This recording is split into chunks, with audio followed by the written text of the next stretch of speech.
ತಾಯಿ ಆಗ್ತಿದ್ದೀನಿ ಅಂತ ಯಾವಾಗ ಅವಳಿಗೆ ಕನ್ಫರ್ಮ್ ಆಗುತ್ತೋ ಅಲ್ಲಿಂದ ಚಿಗುರಿದ ಆಸೆ ನನ್ನ ಮಕ್ಕಳು, ನನ್ನ ಮಗು, ನಂದು ನನ್ನ ಮಕ್ಕಳು ಅಂತ ತಾನು ಸಾಯೋವರೆಗೂ ಅದೇ ಆಸೆಯಲ್ಲಿ ಇರ್ತಾಳೆ.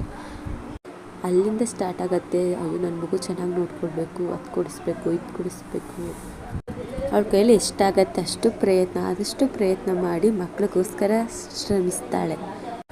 ಮಗುಗೆ ಹೆಚ್ಚು ಕಡಿಮೆ ಆಗಬಾರ್ದು ಅಂತ ಹಲವಾರು ಕಡೆ ಕೇಳಿ ಪರದಾಡಿ ತಿಳ್ಕೊತಾಳೆ. ಯಾಕೆ ಹೇಳಿ, ಮಕ್ಕಳು ಸುರಕ್ಷಿತವಾಗಿರಬೇಕು, ಮಗು ಚೆನ್ನಾಗಿರಬೇಕು ಅಂತ. ಕೆಲವರಿಗೆ ಹೇಳೋದಾದರೆ ಬಾಣಂತನ ಮಾಡ್ಕೊಳ್ಳೋಕ್ಕೆ ಒಬ್ಬರು ಸಹಾಯಕ್ಕೆ ಬೇಕೇ ಬೇಕು. ಒಬ್ಬರು ಹೆಣ್ಣಾಗ್ಬಿಟ್ಟು ಇನ್ನೊಂದು ಹೆಣ್ಣಿಗೆ ಬಾಣಂತನದ ಸಮಯದಲ್ಲಿ ಸಹಾಯವಾಗಿರಲೇಬೇಕು. ಕೆಲವರಿಗೆ ಏನು ಮಾಡೋಕ್ಕೆ ಆಗಲ್ಲ, ಬಾಣಂತನ ಒಬ್ಬೊಬ್ಬರೇ ಎದುರಿಸ್ಬೇಕಾಗತ್ತೆ. ಅಂಥವ್ರಿಗೆ ಹಸ್ಬೆಂಡ್ ಅನ್ನೋರು ಸಪೋರ್ಟ್ ಆಗಿ ನಿಂತ್ಕೋಬೇಕು. ಆ ಸಮಯದಲ್ಲಿ ತುಂಬ ಪೇಯ್ನ್ ಇರುತ್ತೆ, ರೆಸ್ಟ್ ಬೇಕಾಗಿರುತ್ತೆ, ಮಗು ಹೊತ್ತಾಗ ಎತ್ಕೊಡ್ಬೇಕಾಗಿರುತ್ತೆ. ಒಬ್ಬ ಹಸ್ಬೆಂಡ್ ಯಾರು ಇಲ್ಲದೇ ಇದ್ದಾಗ ಒಬ್ಬ ಹಸ್ಬೆಂಡ್ ಆ ರೀತಿ ನೋಡ್ಕೊಳ್ಬೇಕು ಅವರನ್ನು. ಸೊ ಇದರಿಂದ ನಿಮ್ಗೆ ಹೆಲ್ಪ್ ಆಗೋದಿದ್ರೆ ನೀವು ಮಾಡ್ಕೊಳ್ಳಿ. ಈ ವಿಡಿಯೋ ಮಾಡ್ತಿರೋ ಉದ್ದೇಶ ಇಷ್ಟೇ. ಬಾಣಂತನ ಮಾಡಿಸ್ಕೋರಿಗೆ ಸ್ವಲ್ಪ ಭಯ ಇರುತ್ತೆ, ಹೆಂಗೋ ಏನೋ ಅಷ್ಟೊಂದು ತಿಳುವಳಿಕೆ ಇರಲ್ಲ, ಹೇಗೆ ಮಾಡ್ತಾರೆ, ಏನು ಪ್ರೊಸೀಜರ್ ಇರುತ್ತೆ ಅಂತ. ಅದಕ್ಕೆ ಆದಂಥ ಸ್ವಲ್ಪ ನಿಬಂಧನೆಗಳಿರುತ್ತೆ, ಅದನ್ನ ನಾವು ಅನುಸರಿಸಲೇಬೇಕು. ಬಿರ್ರಿ ಯಾವುದಾದ್ರೂ ಮೊದಲಿನ ಥರನೇ ನಾವು ಈಗಲೂ ತಿಂತೀವಿ ಅಂದರೆ ನಮ್ಮ ಎದೆಯಲ್ಲಿ ಹಾಲು ಉತ್ಪತ್ತಿ ಆಗ್ತಿರುತ್ತೆ. ಸೊ ಅದು ಹಾಲು ಒಡ್ಕೊಳ್ಳೋಕ್ಕೆ ಚಾನ್ಸಸ್ ಇರುತ್ತೆ. ಮಗು ಅರ್ಗಿಸ್ಕೊಳ್ದೇ ವಾಮಿಟ್ ಮಾಡ್ಕೊಡುತ್ತೆ. ಸುಮಾರು ವಿಷಯಗಳನ್ನ ಬಾಣಂತನದಲ್ಲಿ ತಿಳ್ಕೊಳ್ಳೇಬೇಕಾಗಿರುತ್ತೆ. ಏನೇನು ಪ್ರೊಸೀಜರ್ಸ್ಗಳಿವೆ, ನಾನು ಹೇಗೆ ಬಾಣಂತನ ಮಾಡಿಸ್ಕೊಂಡೆ ಅನ್ನೋದು ನಿಮಗೆ ತಿಳಿಸ್ತೀನಿ. 1 ತಿಂಗಳು, 2 ತಿಂಗಳು, 3 ತಿಂಗಳು ಯಾವ ರೀತಿ ಇದ್ದೆ ಅಂತ ನಾನು ನಿಮಗೆ ಹಂಚ್ಕೋತೀನಿ. ತಪ್ಪದೆ ಚಾನಲ್ನ ಸಬ್ಸ್ಕ್ರೈಬ್ ಆಗಿ ಹೀಗೆ ಸಪೋರ್ಟ್ ಮಾಡಿ. ಏನಾದರೂ ತಿಳಿಲಿಲ್ಲ ಅಂದರೆ ದಯವಿಟ್ಟು ಕಮೆಂಟ್ ಮಾಡಿ, ಮಿಸ್ ಮಾಡ್ಕೋಬೇಡಿ. ಶೇರ್ ಮಾಡಿ. ಯಾರು ಪ್ರೆಗ್ನೆಂಟ್ಸ್ ಇರ್ಬೋದು, ಬಾಣಂತಿ ಇರ್ಬೋದು, ಗೊತ್ತಿಲ್ಲದಿರೋ ವಿಷಯನ ಅವರು ತಿಳ್ಕೊಳ್ಳಿ. ಅಥವಾ ನಾನೇನಾದ್ರು ಮಿಸ್ ಮಾಡಿದರೆ ವೀಡಿಯೋದಲ್ಲಿ ಅದನ್ನು ಖಂಡಿತ ತಿಳಿಸಿ. ಹೆಣ್ಣಿಗೆ ತಾಯಿ ಯಾವಾಗ ನೆನಪಾಗದೇ ಇದ್ದರೂ ಈ ಸಂದರ್ಭದಲ್ಲಿ ತುಂಬಾ ನೆನಪಾಗ್ತಾಳೆ. ಯಾಕಂದರೆ ಅವಳಿಗೆ ಅಷ್ಟೊಂದು ಸಹಾಯ ಬೇಕಾಗಿರುತ್ತೆ. ಡೆಲಿವರಿ ಆದಮೇಲೆ 1 ದಿನ ಆದಮೇಲೆ ಮಗುಗೆ ಜಾಂಡೀಸ್ ಇಂಜೆಕ್ಷನ್ ಹಾಕ್ತಾರೆ. ನಮ್ಮ ಪಾಪಗೂ ಹಾಕಿದ್ರು. 2ನೇ ದಿನ ಅಥವಾ ಅದೇ ದಿನ ಸ್ವಲ್ಪ ಮರ್ತೋಗಿದೆ, ಅವತ್ತೇ ಸೂಜಿನ ಹಾಕ್ತಾರೆ ತೋಳಿಗೆ. ಇದಿಷ್ಟು ಆಸ್ಪತ್ರೆಯಲ್ಲಿದ್ದಾಗ ಮಾಡೋದು. ಅವರೇ ಎಲ್ಲನೇ ನೋಡ್ತಾರೆ, ಚೆಕಪ್ ಎಲ್ಲನೂ ಮಾಡ್ತಾರೆ. ಮಗು ಕರೆಕ್ಟಾಗಿದೆ ಅಂತ ಅನಿಸಿದರೆ ಮಾತ್ರ ಆಗ ಡಿಸ್ಚಾರ್ಜ್ ಮಾಡ್ತಾರೆ. ನಂತರ ನಮ್ಗೆ ಅನ್ನಿಸ್ತಿರತ್ತೆ ಮನೆಗೆ ಬಂದ ತಕ್ಷಣ ಡೈರೆಕ್ಟು ಮಲ್ಕೋಬೇಕು, ತುಂಬ ಆಗ್ತಿಲ್ಲ ಅಂತ. ಆದರೆ ಮಾಡೋದು ತಪ್ಪು. ಯಾಕಂದರೆ ನಮಗೆ ಅಗ್ರ ಆಗಬೇಕು, ಸ್ವಲ್ಪ ರಿಲ್ಯಾಕ್ಸ್ ಆಗಬೇಕು. ಅದಕ್ಕೆ ಸ್ನಾನ ಮಾಡಿಸೋದು. ಇದರಿಂದ ರೂಮ್ ಒಳಗಡೆ ಬಿಡಲ್ಲ. ನಾವು ಮಗುಗೆ ಬಂದ ತಕ್ಷಣ ಮಗುಗೆ ಮೈ ತೊಳೆದ್ವಿ. ಸ್ನಾನ ಮಾಡಿಸ್ಬಾರ್ದು, ತಲೆ ಸ್ನಾನ ಮಾಡಿಸ್ಬಾರ್ದು. ಅಥವಾ ಮೈನ ಬಿಸಿ ನೀರನ್ನ ಇಟ್ಕೊಂಡು, ಅಂದರೆ ತವ ಬೆಚ್ಚಗಿರಬೇಕು ನೀರು, ಒಂದು ಸ್ಮೂತಾಗಿರೋ ಬಟ್ಟೆಯಲ್ಲಿ ಮಗು ಮೈನ ಒರೆಸ್ಬೇಕು. ಮಗು ಹೊರಗಡೆ ಬಂದಿರೋದ್ರಿಂದ ಹಸಿ ಸ್ಮೆಲ್ ಬರ್ತಿರುತ್ತೆ. ಯಾವ ಕ್ರೀಮ್ ಮಾತ್ರ ಹಾಕಬೇಡಿ, ಅದು ಹಾಗೇ ಹೋಗಬೇಕು ಹೊರತು ಕ್ರೀಮಿಂದ ಹೋಗಬಾರ್ದು. ಯಾಕಂದರೆ ಮಗು ಮೇಲೆ ಉಡ್ಪೆಗಳಿರ್ಬೋದು, ಹಸಿ ಸ್ಮೆಲ್ ಇದ್ದೇ ಇರುತ್ತೆ. ಸೊ ಅದು ಹಾಗೇ ಮೈ ಒರೆಸ್ತಾ ಕಾಲಕ್ರಮೇಣ ಕಡಿಮೆ ಆಗುತ್ತೆ. ನೀವು ಹಾಕೋಕ್ಕೇನು ಹೋಗಬೇಡಿ. ನಮ್ಮ ಸೈಡು ಒಳಗಡೆ ಕರ್ಕೊಳ್ಳಲ್ಲ, ಈಚೆನೇ ಮಲಗಿಸ್ತಾರೆ. ಅಂದರೆ ಆಚೆ ಎಲ್ಲ ಸೂತ್ಕ ಅಂತ ಹೇಳ್ಬಿಟ್ಟು ರೂಮಲ್ಲಿ ಮಲಗಿಸಲ್ಲ. ಹಾಲು ಏನಿದೆ ಮನೆ ಒಳಗಡೆ ಹಾಲು ಹಜಾರ ಅಲ್ಲಿ ಮಲಗಿಸ್ತಾರೆ. ಎಷ್ಟು ದಿನ, 11 ದಿನ ಗಂಟ ಮಲಗಿಸ್ತಾರೆ. ಅದರಿಂದೇನು ಹೆಚ್ಚಿಗೆ ಪ್ರಾಬ್ಲಮ್ ಆಗೋದಿಲ್ಲ ಬಿಡಿ. ಮಗುನ 11 ದಿನ ಗಂಟ ಪಕ್ಕದಲ್ಲೇ ಮಲಗಿಸ್ಕೊತಾರೆ, ಅಥವಾ 5 ದಿನ ಗಂಟ ಪಕ್ಕದಲ್ಲೇ ಮಲಗಿಸ್ಕೊತಾರೆ. ಆನಂತರ ತೊಟ್ಲಿಗೆ ಹಾಕ್ತಾರೆ. ತೊಟ್ಲು ಹೇಗಿರಬೇಕು ಅಂದರೆ ತುಂಬ ಶುಚಿಯಾಗಿರಬೇಕು, ಇರಪಾರ ಏನು ಒರಿಬಾರ್ದು. ತೊಟ್ಲು ಕೆಳಗಡೆ ತುಂಬ ಚೆನ್ನಾಗಿ ನೋಡ್ಕೊಳ್ಬೇಕು. ಅಥವಾ ಮೇಲೆ ಹಗ್ಗ ಕಟ್ಟಿದರೆ ಲಕ್ಷ್ಮಣ ರೇಖೆಲ್ಲೇ ಬರ್ತಿರಬೇಕು. ಮಗು ಹಾಕೋಕ್ಕಿಂತ ಮೊದಲೇ ಗಲೀಜಾಗಿ ಇಟ್ಕೊಳ್ಬಾರ್ದು. ಬಟ್ಟೆ ಎಲ್ಲ ಶುಭ್ರವಾಗಿ ಒಗ್ದಿರಬೇಕು, ನೀಟಾಗಿರಬೇಕು.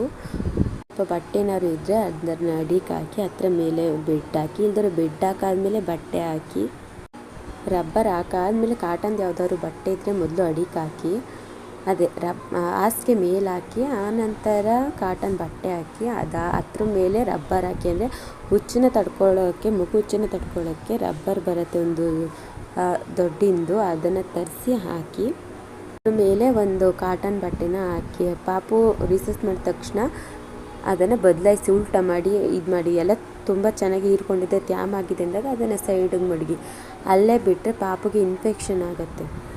ಇನ್ನು ಬಾಣಂತಿ ವಿಷಯಕ್ಕೆ ಬಂದರೆ ಅವಳಿಗೆ ತಲೆ ಸ್ನಾನ ಮಾಡಿಸಿ ಎಲ್ಲನೇ ಚೆನ್ನಾಗಿ ತಲೆ ಸ್ನಾನ ಎಲ್ಲನೇ ಮಾಡಿಸಿ ಕಿವಿಗೆ ಹಳ್ಳೆ ಬತ್ತಿ, ಸ್ವೆಟ್ರು, ಮಫ್ಲೈರ್ ಕಟ್ಕೋಬೇಕು ತಲೆಗೆ.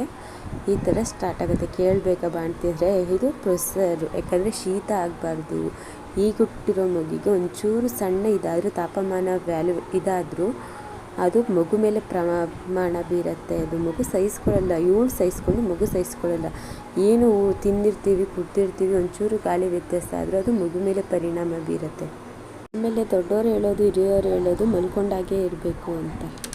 ಮಗುಗೆ ಸಾಧ್ಯವಾದಷ್ಟು ಕೂತ್ಕೊಂಡೆ ಹಾಲು ಕುಡಿಸಿ, ಆಗಲ್ಲ ಅಂದಾಗ ಸ್ವಲ್ಪ ನಾರ್ಮಲ್ ಡೆಲಿವರಿ ಆಗಿರೋರಿಗೆ ಸ್ಟಿಚ್ಚು ಮಾಯೋ ತನಕ ಸ್ವಲ್ಪ ಕಸಿ ಬಿಸಿ ಆಗುತ್ತೆ. ಹಾಗೂ ಒಂದೊಂದು ಟೈಮು ಮಲ್ಕೊಂಡು ಕುಡಿಸಿ, ಇನ್ನೊಂದು ಟೈಮು ಎದ್ದು ಕುತ್ಕೊಂಡು ಕುಡಿಸಿ. ದಿಂಬನ್ನು ಇಟ್ಕೊಳ್ಳಿ, ಒತ್ತಡಕ್ಕೆ ದಿಂಬನ್ನು ಇಟ್ಕೊಳ್ಳಿ. ಸಿಸರಿನ್ ಆದರೆ ಸ್ವಲ್ಪ ಎದ್ದೇ ಕುಡಿಸ್ಬೇಕಾಗತ್ತೆ. ನೀವು ಮಲ್ಕೊಂಡೆಲ್ಲ ಕುಡಿಸೋಕೆ ಹೋಗ್ಬೇಡಿ, ಅದು ತುಂಬ ಪ್ರಾಬ್ಲಮ್ ಆಗುತ್ತೆ. ಮಲ್ಕೊಂಡೆ ಹಾಲನ್ನ ಕುಡಿಸೋದ್ರಿಂದ ಮಗು ತಲೆ ಸರಿ ಬರಲ್ಲ, ಅದು ಒಂದು ಕಡೆ ಉಬ್ಬಾಗುತ್ತೆ, ಒಂದು ಕಡೆ ತಗ್ಗಾಗುತ್ತೆ, ಆ ಥರ ಬಂದುಬಿಡುತ್ತೆ. ಏನಂದರೆ ಮಗುನ ಕುತ್ಕೊಂಡು ಕುಡಿಸ್ಬೇಕು, ಅಲ್ಲೇ ತೊಟ್ಲಿಗೆ ಹಾಕಬೇಕು. ಅದನ್ನು ಜಾಸ್ತಿ ತೊಡೆ ಮೇಲೆ ಇಟ್ಕೊಳ್ಬಾರ್ದು, ನಮ್ಮ ಪಕ್ಕದಲ್ಲೂ ಮಲಗಿಸ್ಕೊಳ್ಬಾರ್ದು. ಮಗು ಸೀತ್ಕೊಳ್ಳುತ್ತೆ ಅಂತ ಹೇಳ್ತಾರೆ. ಯಾಕೆ ಜಾಸ್ತಿ ಈ ಟೈಮಲ್ಲಿ ಮಲ್ಕೊಂಡೇ ಇರಿ, ಜಾಸ್ತಿ ಕುತ್ಕೋಬೇಡಿ, ಓಡಾಡಬೇಡಿ ಅಂತಾರೆ ಅಂದರೆ ಮಜಲ್ಸ್ಗಳು ಮಗು ಬರುವಾಗ ತುಂಬ ಸಡ್ಲವಾಗಿ ಬಿಟ್ಕೊಂಡಿರುತ್ತೆ. ಇದರಿಂದ ನಮ್ಮ ಮಜಲ್ಸ್ಗಳು ಗಟ್ಟಿಯಾಗಿರಲ್ಲ, ತುಂಬ ಸಡ್ಲಾಗಿರುತ್ತೆ. ಸ್ಟ್ರೆಸ್ಸನ್ನು ಆವಾಗ ಹೊಂದಿರುತ್ತೆ ಮಗು ಆಚೆ ಬರಬೇಕಾದ್ರೆ ಜಾಗ ಮಾಡಿಕೊಂಡು. ಇದರಿಂದ ಅವೆಲ್ಲ ಪುನಃ ಗಟ್ಟಿಯಾಗಬೇಕು ಅಂದರೆ ಜಾಸ್ತಿ ಓಡಾಡಬಾರ್ದು, ರೆಸ್ಟ್ ತಗೊಳ್ಬೇಕು. ಆಮೇಲೆ ಆ ಜಾಗಕ್ಕೆ ಗಾಳಿ ಹೋಗಬಾರ್ದು ಅಂತ ರಗ್ನ ಯಾವಾಗಲೂ ಒಸ್ಕೊಂಡೇ ಇರ್ತಾರೆ. ಇದು ಟಿಪ್ಸು, ಎಲ್ಲೂ ಹೇಳ್ಕೊಡಲ್ಲ. ರಗ್ನ ಕಾಲ ಮೇಲೆ ಹೊತ್ಕೊಂಡೇ ಹಂಗೆ ಇರಬೇಕು. ಇನ್ನು ಊಟಕ್ಕೆ ವಿಷಯಕ್ಕೆ ಬಂದರೆ ಡೈರೆಕ್ಟು ನಮಗೆ ಮೊದಲಿನ ಥರ ಆಗಲಿ ಸಾಂಬಾರು ಅನ್ನ ಆ ಥರ ಏನೂ ಕೊಡೋದಿಲ್ಲ. ರುಚಿಯಾಗಿ ತಿನ್ನೋದನ್ನು ನಾವು ಮೊದಲು ಅವಾಯ್ಡ್ ಮಾಡಬೇಕು. ಏಕೆಂದರೆ ಶೀತ ಪದಾರ್ಥ ಯಾವುದ್ಯಾವುದರಲ್ಲಿ ಇದೆಯೋ ಅದೆಲ್ಲವನ್ನು ಅವಾಯ್ಡ್ ಮಾಡಬೇಕು. ಆಮೇಲೆ ಈಗಲೇ ಬಜ್ಜಿ ಅವೆಲ್ಲನೂ ಕೊಡಲ್ಲ, ಮುಂದೆ ಕೊಡ್ತಾರೆ. ಇವಾಗ ಹೇಗಿರಬೇಕಂದ್ರೆ ನಮಗೆ ಯಾಕೆ ಈ ಥರ ಮಾಡ್ತಾರೆ ಅಂದರೆ ಮೋಷನ್ಗೆ ಹೋಗೋಕ್ಕೆ ಪ್ರಾಬ್ಲಮ್ ಆಗುತ್ತೆ ಅಂತ. ಯಾಕಂದರೆ ಸಿಸರಿನಲ್ಲಿ ನಾರ್ಮಲ್ ಡೆಲಿವರಿ ಆಗಲಿ ಸ್ಟಿಚ್ ಹಾಕಿರ್ತಾರೆ. ಜಾಸ್ತಿ ನಾವು ಮೋಷನ್ಗೆ ಹೋಗುವಾಗ ಭಾರ ಬಿಟ್ಟಾಗ ಅದು ಸ್ಟಿಚ್ಚು ಒಡೆಯೋ ಸಾಧ್ಯತೆ ತುಂಬಾ ಇರುತ್ತೆ. ಹೀಗಾಗಿ ನಾವು ಅನ್ನ ಸಾಂಬಾರು ಕೊಡಲ್ಲ, ಹೊಟ್ಟೆ ಬೀರ್ಕೊಳ್ಳುತ್ತೆ ಅನ್ನೋ ಕಾರಣದಿಂದ ಕೊಡೋದಿಲ್ಲ. ಆಮೇಲೆ ಈ ಟೈಮಲ್ಲಿ ಜಾಸ್ತಿ ಖಾರ ಪದಾರ್ಥನೂ ಕೊಡೋದಿಲ್ಲ. ಈ ಟೈಮಲ್ಲಿ ಜಾಸ್ತಿ ಖಾರ ಪದಾರ್ಥ ಏನಾದರೂ ಕೊಟ್ಟಾಗ ಮೋಷನ್ಗೆ ಹೋಗೋ ಜಾಗದಲ್ಲಿ ಉರಿ ಕೂಡ ಬರ್ಬೋದು. ನಂತರ ನೀರನ್ನ ಹೆಚ್ಚು ಕೊಡೋದಿಲ್ಲ ನಮ್ಮಲ್ಲಿ. ಊಟ ಮಾಡಿದಾಗ ಮಾತ್ರ ನೀರನ್ನ ಕುಡಿಬೇಕು ಅಂತಂತಾರೆ. ಸೊ ಇದನ್ನು ನಾನು ಫಾಲೋ ಮಾಡ್ತೀನಿ, ಒಪ್ಕೊಳ್ತೀನಿ. ನೀರನ್ನ ಕುಡಿಬಾರ್ದು ಅಂತ. ದಪ್ಪ ಆಗಿಬಿಟ್ಟು ಏನು ಮಾಡೋದು ಅಂದ್ಬಿಟ್ಟು ನೀರನ್ನ ನಾವು ಜಾಸ್ತಿ ಕುಡಿಯೋಲ್ಲ. ಒಂದು 3 ತಿಂಗಳ ಗಂಟೆ ಅವಾಯ್ಡ್ ಮಾಡಿ, ಆಮೇಲೆ ಬೇಕಾದ್ರೆ ಹೆಂಗಾದರೂ ಕುಡಿಬೋದು. ಯಾಕಂದರೆ 3 ತಿಂಗಳು ಮಗುನೂ ಸೂಕ್ಷ್ಮವಾಗಿರುತ್ತೆ, ನಮ್ಮ ದೇಹನೂ ಸೂಕ್ಷ್ಮವಾಗಿರುತ್ತೆ. ಎರಡನ್ನೂ ನಾವು ಬ್ಯಾಲೆನ್ಸ್ ಮಾಡಬೇಕು. ಇನ್ನು ಊಟದಲ್ಲಿ ಬಂದರೆ ಬಿಳಿ ಅನ್ನನ ಕೊಡ್ತಾರೆ. ಒಂದು 15 ದಿನನಾದ್ರು ಕಣ್ಣು ಮುಚ್ಕೊಂಡು ತಿನ್ನಿ. ಯಾಕಂದರೆ ಗಲೀಜೆಲ್ಲ ಹೊಟ್ಟೆಯಿಂದ ಗಲೀಜೆಲ್ಲ ಆಚೆ ಬರಬೇಕಂದ್ರೆ ಅದು ಬಿಳಿ ಅನ್ನದಿಂದ ಮಾತ್ರ. ಆಮೇಲೆ ಹೊಟ್ಟೆನೂ ಕರಗತ್ತೆ. ಸಿಸರಿನ್ ಆಗಿರೋರು ತಿನ್ಬೋದು. ಆಮೇಲೆ ಜಾಸ್ತಿ ಊದ್ಕೊಳ್ಬಾರ್ದು ಅಂತ ಇರೋರು 1 ತಿಂಗಳು ಅಥವಾ 2 ತಿಂಗಳು ಆದಷ್ಟು ನಿಮ್ಮಲ್ಲಿ ಎಷ್ಟು ತಿಂಗಳಾಗತ್ತೆ ಅಷ್ಟು ತಿಂಗಳು ಬಿಳಿ ಅನ್ನನೇ ತಿನ್ನಿ. ಹಂಗೂ 1 ತಿಂಗಳನ್ನಾದ್ರು ಕಣ್ಮುಚ್ಕೊಂಡು ತಿನ್ನಿ ಅಥವಾ 15 ದಿನನಾದ್ರು ಕಣ್ಮುಚ್ಕೊಂಡು ತಿನ್ನಿ. ಈ ಪ್ರೊಸೀಜರಲ್ಲಿ ಹಾಲೇನಾದ್ರು ಉತ್ಪತ್ತಿ ಆಗಲ್ಲ ಅಂದರೆ ಇದು ಮಾಮೂಲಿ ಕಾಫಿ ಮಾಡಿಕೊಡ್ತಾರೆ, ಕಾಫಿನೇ ಕುಡಿಬೇಕು. ಟೀ ಯಾರು ಕಾಯಿಸ್ಕೊಂಡು ಕುಡಿಬೇಡಿ, ಕಾಫಿ ಮಾಡಿಕೊಡ್ತಾರೆ. ಆದರೆ ಹೆಚ್ಚು ಹೀಟ್ ಇರೋದ್ರಿಂದ ಕಾಫಿ ಅದರಲ್ಲಿ ಹಾಲು ಉತ್ಪತ್ತಿ ಆಗುತ್ತೆ ಅನ್ನೋದ್ರಿಂದ ಕಾಫಿನ ಮಾಡಿಕೊಡ್ತಾರೆ. ಗಂಟೆಗೂ ಕುಡಿಯೋದಲ್ಲ. ಬೆಳಿಗ್ಗೆ ಒಂದು ಸಲ ಕುಡಿಬೇಕು, ಮಧ್ಯಾಹ್ನ 3 ಗಂಟೆ 4 ಗಂಟೆ ಒಳಗೆ ಕುಡಿಬೇಕು, ಇನ್ನು ನೈಟು 9 ಗಂಟೆಲಿ ಕುಡಿಬೇಕು. ಯಾಕಂದರೆ ರಾತ್ರಿ ಪೂರ ಮಗು ಹಾಲು ಕೇಳೋದ್ರಿಂದ ಈ ಥರ. ಬಾಣಂತಿಗೆ 2 ಹೊತ್ತು ಮಾತ್ರ ಊಟನ ಕೊಡ್ತಾರೆ, ಬೆಳಗ್ಗೆ ಹೊತ್ತು ಕೊಡಲ್ಲ. ಸ್ನಾನ ಮಾಡಿಸಿ ಹಂಗೆ ಮಲಗಿಸ್ತಾರೆ. ಮಧ್ಯಾಹ್ನ ಸಂಜೆ 7 ಗಂಟೆ, ಮಧ್ಯಾಹ್ನ 12 ಗಂಟೆಗೆ ಊಟ ಕೊಡೋದು, ಸಂಜೆ 7 ಗಂಟೆಗೆ ಊಟ ಮಾಡೋದು. ಇದು ಬಾಣಂತಿಗೆ ಊಟನ ಈ ಟೈಮಲ್ಲೇ ಕೊಡಬೇಕು. ದಿನಚರಿ ಹೀಗೇನೇ ಇರಬೇಕು. ಬಾಣಂತಿ ಅಂದಮೇಲೆ ಬಿಳಿ ಅನ್ನನೇ ತಿನ್ನೋಕ್ಕಾಗಲ್ಲ ಅಂದಾಗ ಮಾತ್ರ ಬೆಲ್ಲನ ಸೇರಿಸ್ಕೊಳ್ಳಿ. ಜಾಸ್ತಿ ಬೆಲ್ಲನ ತಿನ್ನೋದು ಹಾಲು ಉತ್ಪತ್ತಿಯಾಗ ಈಟಾಗುತ್ತೆ ನಿಜ, ಆದರೆ ಬೆಲ್ಲನ ಜಾಸ್ತಿ ತಿನ್ನೋಕ್ಕೆ ಹೋಗಬೇಡಿ, ಸೈಡ್ ಇನ್ಫೆಕ್ಷನ್ ಆಯ್ತವೆ. ಆಮೇಲೆ ಸ್ವಲ್ಪ ಬೆಲ್ಲ ಅನ್ನನ ತಿನ್ನಿ. ಆಮೇಲೆ ಸ್ವಲ್ಪ ಒಂದು ತಿಂಗಳಾದಮೇಲೆ ಸಬ್ಸಿಗೆ ಸೊಪ್ಪುಗಳಲ್ಲಿ ಹುರ್ಕೊಂಡು ಊಟ ಮಾಡಿ ಹಂಗೂ ತಿನ್ನೋಕ್ಕೆ ಆಗ್ತಿಲ್ಲ ಅಂದಾಗ ನೀವು ಏನು ಉಪ್ಪು ಸಾಂಬಾರು ಇರುತ್ತಲ್ಲ, ಬೇಳೆಕಾಳು ಉಪ್ಪು ಸಾಂಬಾರನ್ನ ಮಾಡಿಸ್ಕೊಂಡು ತಿನ್ಬೋದು. ಆದರೆ ನೀರಂಗೆ ಮಾಡ್ಕೊಳಕ್ಕೆ ಹೋಗ್ಬೇಡಿ, ಸ್ವಲ್ಪನೇ ಹಂಚ್ಕೊಳ್ಳೋಂಗೆ ಇದೆ ಗೊಜ್ಜು ರೀತಿ ಉಪ್ಪು ಸಾಂಬಾರನ್ನ ಮಾಡ್ಕೊಳ್ಳಿ, ಚೆನ್ನಾಗಿ ಬೇಯಿಸ್ಕೊಳ್ಳಿ, ಅದನ್ನೇ ಮಿಸ್ಕೊಂಡು ಉಣ್ಣಿ. ಯಾಕಂದರೆ ಬಿಳಿಯನ್ನು ಇಲ್ಲಿ ತಿನ್ನೋದು ಮುಖ್ಯ. ದೇಹ ದಪ್ಪ ಆಗಲ್ಲ, ಊದ್ಕೊಳ್ಳೋದಿಲ್ಲ. ಬಾಣಂತನದಲ್ಲಿ ಎಲ್ಲ ಊದ್ಕೊಂಡ್ರು ಅಂತಾರೆ. ಮೇನ್ ಕಾರಣ ಇದೇ ಥರ. ನೀರು ಕುಡಿಬೇಡಿ, ಹೆಚ್ಚಾಗಿ ತಿನ್ನೋಕ್ಕೂ ಹೋಗಬೇಡಿ. ಮಗುಗೆ 10 ದಿನ ಆದಮೇಲೆ ನಾವು ತಲೆ ಸ್ನಾನ ಮಾಡಿಸಿದ್ದು, ಅಲ್ಲಿವರೆಗೂ ಮಾಡಿಸಲ್ಲ. ಯಾವುದೇ ಕೆಮಿಕಲ್ ಇರೋ ಶಾಂಪು ಅಲ್ಲಿ ಏನು ಯೂಸ್ ಮಾಡಬೇಡಿ, ಬರೀ ಕಳ್ಳೆ ಸಿಟ್ಟನ್ನ ಯೂಸ್ ಮಾಡಿ. ಅಯ್ಯೋ ನನ್ನ ಮಕ್ಕಳಿಗೆ ಶಾಂಪು ಹಾಕ್ತೀನಿ, ಅವೇನೂ ಬೇಡ, ನೆಟ್ಟಾಗಿ ನಮ್ಗೆ ಹೆಂಗೆ ಮಾಡಿದಾರೋ ಅದೇ ರೀತಿ ನಾವು ಮಾಡಿಸ್ಕೊಡ್ಬೇಕಲ್ವಾ. 9 ತಿಂಗಳು ಗಂಟ ಶಾಂಪು ಯೂಸ್ ಮಾಡಬೇಡಿ. ಅಥವಾ ನೀವು ಮಾಡ್ತೀವಿ ಅಂದರೆ 6 ತಿಂಗಳಾದಮೇಲೆ ಮಗುಗೆ ಶಾಂಪು ಯೂಸ್ ಮಾಡಿ. ಅವಾಗೆಲ್ಲ ಸ್ಕಿನ್ನು ತುಂಬ ಸೂಕ್ಷ್ಮ ಇರುತ್ತೆ. ಒಂದೊಂದು ಶಾಂಪು ಎಫೆಕ್ಟ್ ಆದರೆ ಏನು ಮಾಡ್ತೀರಾ ಪಾಪುಗಳಿಗೆ? ಸೊ ಅದಕ್ಕೆ ಹಾಕೋಕ್ಕೆ ಹೋಗಬೇಡಿ. ಯಾಕಂದರೆ ಕೂದಲು ಕಲರು ಬೇರೆ ಅದು ಏನೇನು ಅಂದ್ಕೊಂಡು ನೀವೆಲ್ಲ ಹಾಕೋಕ್ಕೆ ಹೋಗಬೇಡಿ ಪ್ಲೀಸ್. ಮಗುಗೆ ಮಸಾಜ್ ಆಯಿಲ್ನ ಯಾವಾಗ ಹಾಕ್ತೀವಿ ಅಂದರೆ ಒಂದು 15-20 ದಿನ ಆದಮೇಲೆ ಹಾಕ್ತೀವಿ ನಾವು. ನಾನು ಅದೇ ರೀತಿ ಹಾಕಿದೆ. ಆಗ ಎಣ್ಣೆ ಹೇಗೆ ಕಾಯಿಸೋದು ಅಂದರೆ, ಎಣ್ಣೆನ ಮಗುಗೆ ಚೆನ್ನಾಗಿ ತೀಡಿ ಒಂದು ಬಿಸಿಲು ಬರುತ್ತೆ, ಅದು ಎಳೆ ಬಿಸಿಲಲ್ಲಿ ಕಾಯಿಸ್ತೀವಿ. ಎಳೆ ಬಿಸಿಲು ಅಂದರೆ ಯಾವಾಗ ಮೈ ಚೆನ್ನಾಗಿ ಕಾಯುತ್ತೆ ಮತ್ತು ಕಣ್ಣು ಚೆನ್ನಾಗಿ ದೃಷ್ಟಿ ಬರುತ್ತೆ. ಎಳೆ ಬಿಸಿಲು ಅಂದರೆ 6 ಗಂಟೆ ಮೇಲೆ 8 ಗಂಟೆ ಒಳಗಡೆ ಬರುತ್ತಲ್ಲ, ಅದೇ ಬಿಸಿಲನ್ನು ಎಳೆ ಬಿಸಿಲು ಅಂತೀವಿ. ಬೆಳಗ್ಗೆ ಹೊತ್ತು ಬರುವಂಥದ್ದೇ ಎಳೆ ಬಿಸಿಲು. 6 ಗಂಟೆ ಮೇಲೆ 8 ಗಂಟೆ ಒಳಗಡೆ. ಎಷ್ಟು ಗಂಟೆ ಕಾಯಿಸ್ಬೇಕು? ಒಂದು ಅರ್ಧ ಗಂಟೆ, 1/4 ಗಂಟೆ ಟೈಮು ಮಕ್ಕಳನ್ನ ಬಿಸಿಲಿಗೆ ಇಡಿದ್ರೆ ಸಾಕು. ಮಗುಗೆ ಮಾಡ್ಸೋಕ್ಕೆ ಮೊದಲೇ ತಾಯಿ ಸ್ನಾನ ಮಾಡಿ ಮಲ್ಕೊಂಡಿರ್ಬೇಕು.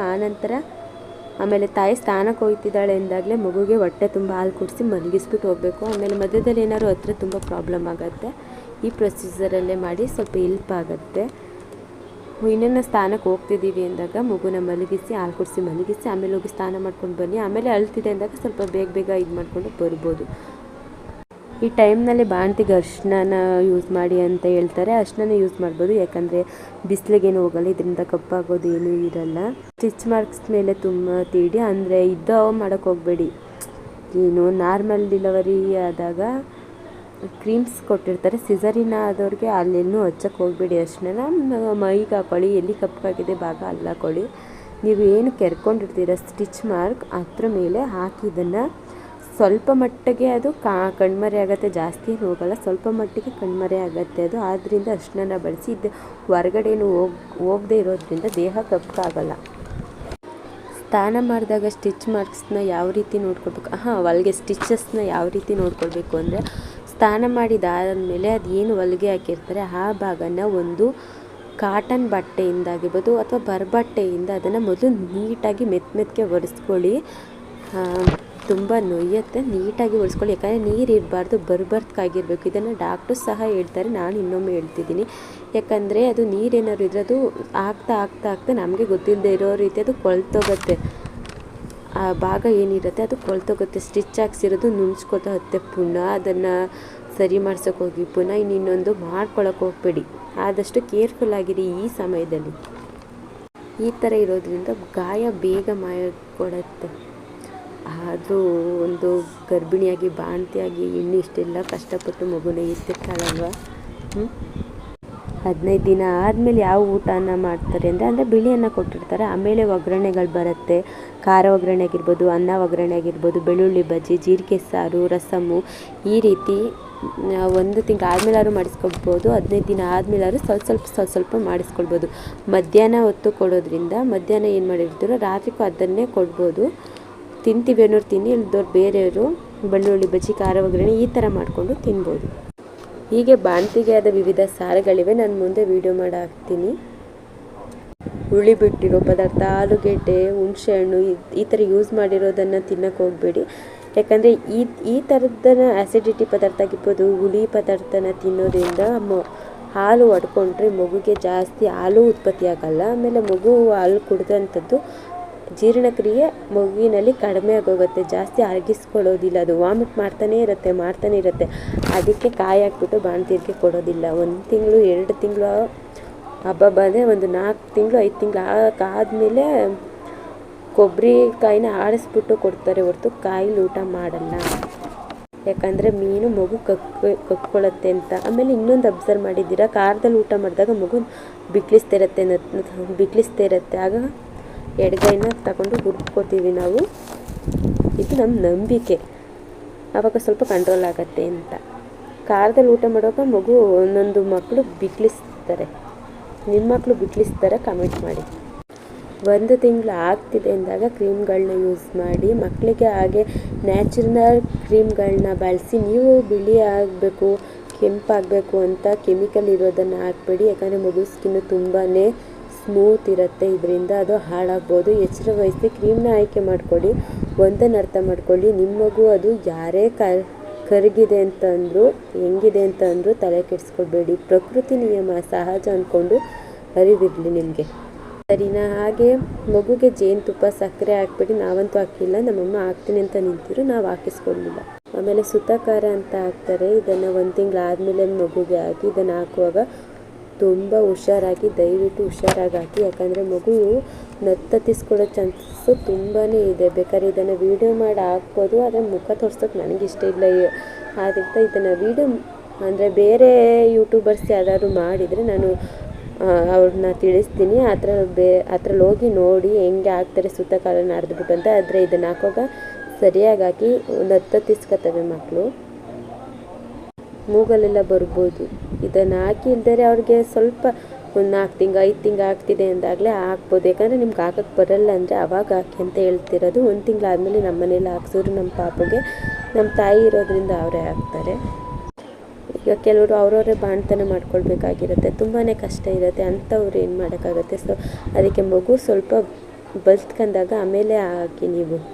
ಅದನ್ನೇನು ಸಾಯೋ ಗಂಟ ತಿಂದರೂ ಏನೂ ಆಗೋದಿಲ್ಲ. ನಮಗೆ ಸ್ವಲ್ಪ ಶಕ್ತಿ ಹೆಚ್ಚು ಬರುತ್ತೆ. ಇದು ಹಾಕೋದ್ರಿಂದ ಮಗು ಮೋಷನ್ಗೆ ಹೋದಾಗ ವಾಸನೆ ಬರಲ್ಲ, ಗಲೀಜೆಲ್ಲ ಇದ್ದರೆ ಹೋಗುತ್ತೆ, ಕಫ ಕಟ್ಟಿದರೆ ಹೋಗುತ್ತೆ. ಆಮೇಲೆ ನೆಗಡಿ, ಜ್ವರ ಆ ಥರದ ಸಮಸ್ಯೆ ಇದ್ದರೆ ಹೋಗುತ್ತೆ ಮೋಷನಲ್ಲಿ ಅಂತ ಇದನ್ನು ನಂಬಿಕೆಯಿಂದ ಹಾಕೋದು.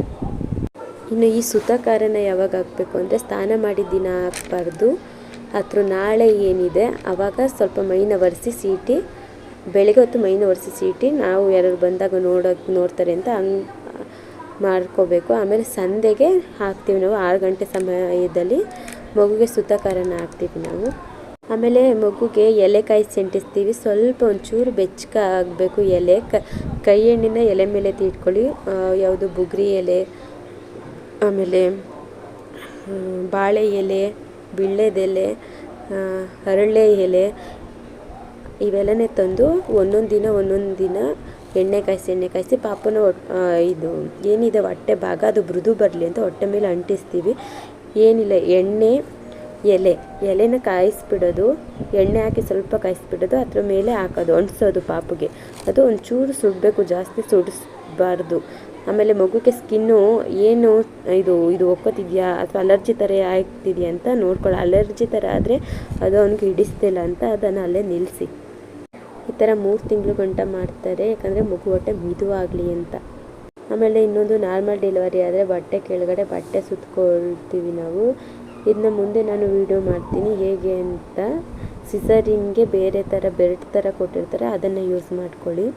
ಅಂದರೆ ತುಂಬ ಹೊಟ್ಟೆ ತುಂಬ ಎಲ್ಲ ಬಟ್ಟೆ ಕೊಟ್ಕೋತಾರೆ, ತಪ್ಪು. ಆ ರೀತಿ ಕಟ್ಕೊಳ್ಬಾರ್ದು ಅಂತ ನನ್ನ ಅನಿಸಿಕೆ. ಯಾಕಂದರೆ ನಾವು ಆ ರೀತಿ ಕಟ್ಟಿಲ್ಲ. ಮಗುಗೆ 1.5 ತಿಂಗಳಾದಮೇಲೆ ಒಂದು 3 ಇಂಜೆಕ್ಷನ್ ಮಾಡ್ತಾರೆ. ತೋಳ್ಗೊಂದು ಮಾಡ್ತಾರೆ, ತೊಡೆಗೆ 2 ಮಾಡ್ತಾರೆ. 2 ತಿಂಗಳಾದಮೇಲೆ ತೊಡೆಗೆ ಒಂದೇ ಒಂದು ಇಂಜೆಕ್ಷನ್ ಮಾಡ್ತಾರೆ. ತುಂಬ ಪವರ್ ಇರುತ್ತೇನೋ. 3 ತಿಂಗಳಾದಮೇಲೆ ಇನ್ನೂ ಮಾಡ್ಸೋಕ್ಕೆ ಹೋಗಬೇಕು, ಅದು ಎಷ್ಟಂತ ಗೊತ್ತಿಲ್ಲ. ಇದು 2ನೇ ತಿಂಗಳು ಇಂಜೆಕ್ಷನ್ ಹಾಕಿದಾಗ ಪಾಪಗೆ ತುಂಬಾ ಜ್ವರ ಬಂದಿತ್ತು. ಮಲಗಿಸಿದ್ರು ಮಲಿಕೊಳ್ತಿರ್ಲಿಲ್ಲ, ತೊಡೆ ಮೇಲೆ ಕುಣಿಸಿದ್ರು ತುಂಬಾ ಅಳು, ಸಮಾಧಾನವೇ ಆಗ್ತಿರಲಿಲ್ಲ. ಆ ಥರ ಹೊಟ್ಟೆ ಉಳಿಸ್ತಾರೆ. ಆವಾಗ ಇರಬೇಕಾಗಿದ್ದೇನು ತಾಳ್ಮೆ ನಮ್ಮಲ್ಲಿ ಜಾಸ್ತಿನೇ ಮುಖ್ಯ. ತಂದೆ ಆಗಿರ್ಬೋದು, ತಾಯಿ ಆಗಿರ್ಬೋದು, ಮಗು ಸುತ್ತ ಯಾರ್ಯಾರಿದ್ದಾರೆ, ತಾಳ್ಮೆ ಅನ್ನೋದು ತುಂಬಾ ಮುಖ್ಯ. ನಾವು ಈಗಲೇ ಗರ್ಜಿಸಿದ್ರೆ ಅದು ಅದರಲ್ಲೇ ಎದ್ರುಕೊಳ್ಳುತ್ತೆ ಮಗು, ನಿಮ್ಗೆ ಗಮನಿಸ್ಬೋದು. ಆಸ್ಪತ್ರೆಯಲ್ಲಿ ಮಗುಗೆ ರಕ್ತ ಪುಷ್ಟಿದು ಟಾನಿಕ್ನ ಬರ್ಕೊಟ್ಟಿರ್ತಾರೆ, ಅದನ್ನು ತಪ್ಪದೆ ಈಸ್ಕೊಳ್ಳಿ. ಬೆಳಗ್ಗೆ ಸಂಜೆ ರಕ್ತ ಪುಷ್ಟಿದು 2 ಟಾನಿಕ್ಕನ್ನು ಬರ್ಕೊಡ್ತಾರೆ. ಬೆಳಗ್ಗೆ ಒಂದು, ಸಂಜೆ ಒಂದು ಹಾಕ್ತಿದ್ದೀವಿ ನಾವು. 6 ಡ್ರಾಪ್ಸ್ ಅಂತ ಹೇಳಿದರೆ, ಸೊ ಆ ರೀತಿ ಹಾಕ್ತಿದ್ದೀವಿ. 3 ತಿಂಗಳು ದೊಡ್ಡವರು ಏನು ಹೇಳ್ತಾರೆ ಅದೇ ರೀತಿ ಕೇಳಿ. ಯಾಕಂತಂದರೆ ಆಗ ಸೂಕ್ಷ್ಮದಲ್ಲಿರ್ತೀವಿ ನಾವು. ನಮ್ಮ ಮೈಗೂ ಸೂಕ್ಷ್ಮದಲ್ಲಿರುತ್ತೆ, ನಮ್ಮ ಮಗುನೂ ಸೂಕ್ಷ್ಮದಲ್ಲೇ ಇರುತ್ತೆ. ಫ್ಯಾನ್ ಆಗಲಿ, ನಮಗೆ ರುಚಿಯಾದ ಊಟ ಆಗಲಿ, ಒಂದು ಹಣ್ಣು ಪದಾರ್ಥನೇ ಆಗಲಿ, ಶೀತ ಆಗಲಿ ಮುಟ್ಟಿಸ್ಕೊಳ್ಬೇಡಿ. ಯಾಕಂದರೆ ತುಂಬ ಕಟ್ಟುನಿಟ್ಟಲ್ಲಿರಬೇಕು. ಆಮೇಲೆ 1 ತಿಂಗಳಾದಮೇಲೆ ಕ್ಯಾರೆಟ್ ಬೀಟ್ರೂಟ್ ಪಲ್ಯನೂ ಮಾಡ್ತಾರೆ, ಮಟನ್ ಸಾಂಬಾರು ಮಾಡ್ತಾರೆ, ಚಿಕನ್ ಸಾಂಬಾರು ಮಾಡ್ತಾರೆ, ತಲೆ ಮಾಂಸ ಮಾಡ್ತಾರೆ. ಸ್ವಲ್ಪನೇ ತಿನ್ನಿ, ಮಗು ಅರಗಿಸ್ಕೊಳ್ಳಲ್ಲ ಈ ಸಮಯದಲ್ಲಿ. ಆಮೇಲೆ ತಿಂದಂಥದ್ದು ಏನಿದೆ ನೀವು ಕೈನ ತೊಳೆದುಬಿಟ್ಟು ಹಗ್ಗ ಏನಿದೆ ಅದೇ ಮಗು ತೊಟ್ಲಿನ ಹಗ್ಗ ಏನಿದೆ ಅದಕ್ಕೆ ಸೀಟಿ ಅಂತ ಹೇಳ್ತಾರೆ. ಯಾಕಂದರೆ ಮಗು ಹೊಟ್ಟೆ ಚುಚ್ಚುತ್ತಿರುತ್ತೆ. ಆಮೇಲೆ ಹೆಚ್ಚಾಗೂ ತಿನ್ನೋಕೆ ಹೋಗ್ಬಾರ್ದು, ಪಾಪ ಅರಗಿಸ್ಕೊಳ್ಳಲ್ಲ.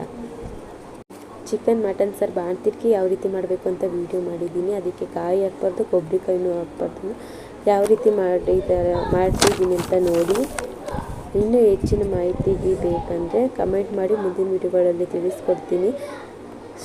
ಕಮೆಂಟ್ ಮಾಡಿ, ಸಬ್ಸ್ಕ್ರೈಬ್ ಆಗಿ ತಪ್ಪದೆ. ಯಾರು ಬಾಣ್ತಿರಿದ್ದಾರೆ ಅವ್ರಿಗೂ ಕಳಿಸಿ ಇದನ್ನು ವೀಡಿಯೋನ, ಅವರು ನೋಡಿ. ವಿಡಿಯೋ ಇಷ್ಟ ಆಗಿದರೆ ಲೈಕ್ ಮಾಡಿ, ಶೇರ್ ಮಾಡಿ, ಸಬ್ಸ್ಕ್ರೈಬ್ ಆಗಿ.